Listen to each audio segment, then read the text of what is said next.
चूड़ियाँ बेचने वाली का इश्क।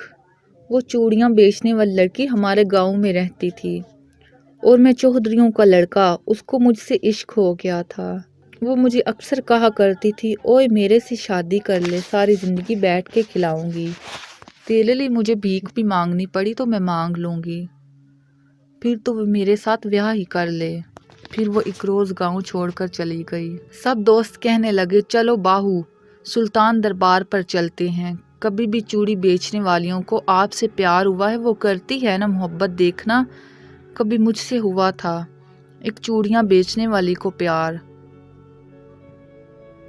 वो मुझे कहती थी मेरे साथ शादी कर ले, मैं खुद भीख मांग कर खिलाऊंगी। मैं जहाँ भी जाता था वो मेरे लिए मशहूर तोहफे बेचती थी। वो हमारे गांव में 4 साल तक बैठे रहे। वो झंग से थे। वो रोज़ाना आती थी, मिन्नतें करती थी, रोती थी, जहाँ भी मिलती थी मुझे रोक कर कहती थी मुझे शादी कर लो मुझसे। फिर वो वापस झंग चले गए अपने आबाई गांव। सब दोस्तों ने कहा चलो दरियाए चनाब पे चलते हैं, पिया बाहू सुल्तान के मज़ार पर जाते हैं। मैं चल दिया। हम चनाब पे गए, मछली खाई, खूब इंजॉय किया। उस दिन मुझे एक अजीब सी उदासी महसूस हुई, जैसे मैं मर गया हूँ। वहाँ से हम बाहू सुल्तान के मज़ार पर चल दिए। वहाँ पहुँचकर सब मज़ार पर चल दिए।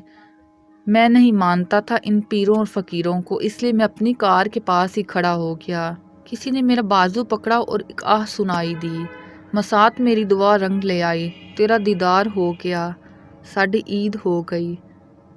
मैं जब भी दरबार पर आती थी मैं तुझे ही मांगती थी। तुमने शादी नहीं की मुझसे। उसकी आंखों में आंसू थे।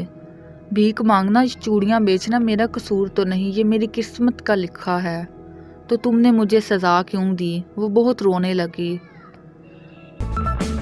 और घर चलने के लिए मेरे पाँव पकड़ लिए। सब लोग देख रहे थे। मेरी बहुत ही बेइज्जती हुई। सब लोग जमा हो गए। सब दोस्त किसी तरह से उससे मेरा हाथ छुड़ाकर वापस चल दिए। हमने उसको पकड़कर कार में बिठाया और दोस्तों को कहा तुम ना जाना घर, नहीं तो घर वाले परेशान हो जाएंगे। उसका घर 50 किलोमीटर दूर था। जब हम उसके गांव पहुंचे तो सब सहेलियां उसने जमा कर ली, नाचने लगी। उसने ऐसे ऐसे अपने हाथों से खाने बनाए कि मैं हैरान रह गया। उसके अब्बा भाई सब घर वापस आए काम से तो सब खुश होने लगे। अब इसे ड्रामा को हो या कुछ और, उसने मेरे साथ ही अपनी चारपाई डाल ली और मुझसे बातें करने लगी। रात भर उसने मुझे सोने ना दिया। उसकी बातें ख़त्म नहीं हुई। सुबह हुई तो उसकी एक सहेली और उसके भाई मुझे दरबार पर वापस छोड़ आए। जब मैं जाने लगा तो उसने हाथ चूम कर कहा मेरी किस्मत का सारा कसूर है जो मैं चूड़ियाँ बेचने वाले घर में पैदा हुई। वो रोने लगी। बड़ी मुश्किल से हम सब ने उसे चुप करवाया, उसे शॉपिंग करवाई। वो चल दी। तब तक मुझे देखती रही जब तक नज़र उसकी मेरे तक पहुंचती रही। मुझे अपनी गलती का शिद्दत से एहसास है। 3 साल उसको गली गली तलाश करता रहा मगर वो मुझे ना मिली। मुझे मोहब्बत की बद्दुआ लगी। मैं उसको अब भूल नहीं पा रहा। मुझे उसकी मासूम बातें बहुत याद आती हैं। जिस तरह वो खुश हुई थी उस रात, उसकी नज़र मेरे चेहरे पर टिकी रही थी। अब वो बातें मुझे जीने नहीं देती। वो शायद हार गई थी और मैं सोचता हूँ कि अल्लाह मुझे कभी माफ़ कर दे।